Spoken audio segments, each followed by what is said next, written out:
കോഴിക്കോട്ടുകാർക്ക് തീരെ വിശ്വസിക്കാൻ പറ്റില്ല. അതല്ല ശരിക്കും എന്നെ അത്ഭുതപ്പെടുത്തിയ ഒരു സ്പോട്ടാണ്. ഇറച്ചിച്ചോറും ബിരിയാണിയൊക്കെ 30 രൂപയ്ക്ക് എങ്ങനെ അവർക്ക് കൊടുക്കാൻ സാധിക്കുന്നത്? സ്റ്റുഡൻസ് തന്നെ വന്ന് അവർക്ക് വേണ്ടി പൊറാട്ടൊക്കെ ചുട്ട് അവരെന്നെ എടുത്ത് കഴിക്കുക. വെറൈറ്റി സ്പോട്ടും തേടി ഇനിയും ഒരുപാട് യാത്ര ചെയ്യാനുണ്ട്. പക്ഷെ നിങ്ങളൊന്ന് ഫോളോ ചെയ്ത് നമ്മളെ കൂടെ കൂടണം. അൽഹംദുലില്ലാ അങ്ങനെ ഒക്കുന്ന എന്തുവരും പറയാൻ അറിയില്ല. പിന്നെ എന്റെ മാപ്പിള എന്റെ കൂടെ എല്ലാത്തിനും സപ്പോർട്ട് ഉണ്ട്. ബീഫൊക്കെ നോക്കിക്കോളി, അത്യാവശ്യം വലുപ്പമുള്ള പീസ് കാര്യങ്ങളൊക്കെ വരുന്നുണ്ട്.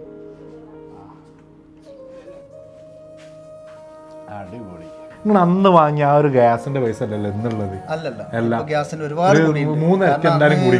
മാറ്റം വരുത്തുമ്പോൾ കുട്ടികൾക്കൊരു വിഷമമാണ്. കാരണം അവരത് ഉൾക്കൊള്ളുന്നില്ല. കാരണം പെട്ടെന്നൊരു വിലക്കയറ്റം.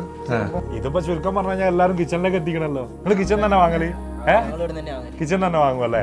ഞായറാഴ്ച മാത്രമേ കിട്ടൂല. അപ്പൊ അന്ന് എന്ത് ചെയ്യൂ?